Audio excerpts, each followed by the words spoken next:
এই সেক্টরে বেতন কাঠামো কেমন, সুযোগ সুবিধা কেমন এবং প্রভিডেন্ট ফান্ড পাওয়া যায় কিনা? বেতন কাঠামো যতটুকু আছে আলহামদুলিল্লাহ, খুব যে কম তাও না, খুব যে বেশি সেটাও না। একটা রেঞ্জ যদি জানতে চাই। ইনিশিয়াল ফেজে আপনার 20 থেকে 25,000 প্লাস হচ্ছে কোম্পানির তরফ থেকে টিএডিএ থাকে আর কি ইনিশিয়াল ফেজে। ম্যাক্সিমাম কোম্পানি আপনাকে 20 বা 22 এর বেশি আপনাকে প্রোভাইড করে না, এটাই আপনি স্টেবল ধরে নিতে পারেন। বাট 25ও অন্যান্য অনেক ভালো ভালো কোম্পানিগুলো প্রোভাইড করে। আর হাই রেঞ্জের কোম্পানিগুলো অনেক সময় 30 পর্যন্ত আপনাকে প্রোভাইড করে। ফ্রেশাররা পাচ্ছে এরকম স্যালারি? ফ্রেশারদের ক্ষেত্রেই বলছি আমি। প্রভিডেন্ট ফান্ড পাওয়া যায়? প্রভিডেন্ট ফান্ডও পাওয়া যায়।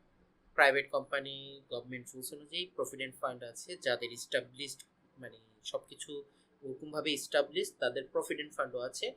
বাট এই সেক্টরের মূল প্রফিটেবল জিনিস হচ্ছে একটা সেলসম্যানের জন্য বা বিজনেস ডেভেলপমেন্ট পার্সনের জন্য, সেটা হচ্ছে আপনার পার্সেন্টেজ, সেলস কমিশন বা পার্সেন্টেজ। সে যখন সেলস তার টার্গেটটা ফিল আপ করতে পারবে, তখন সে ইয়ারলি একটা ভালো পার্সেন্টেজ পাচ্ছে, লাইক তার 2% or 3% সে পাচ্ছে, যেটা কিনা আপনার দেখা যায় অনেক সময় স্যালারির সমান হয়ে যায়। টার্গেট অ্যাচিভমেন্ট অনুসারে দেখা যায় আপনি ইয়ারলি যে স্যালারি পাচ্ছে সেই স্যালারির পরিমাণ কমিশনই পার্সেন্ট সেলস কমিশন বা পার্সেন্টেজ পাচ্ছে। আপনার অভিজ্ঞতায় কেমন দেখেছেন যে কোন একজন এক্সিকিউটিভ হাইয়েস্ট কত টাকা এক মাসে ড্র করেছে, আমি ইনক্লুডিং কমিশন?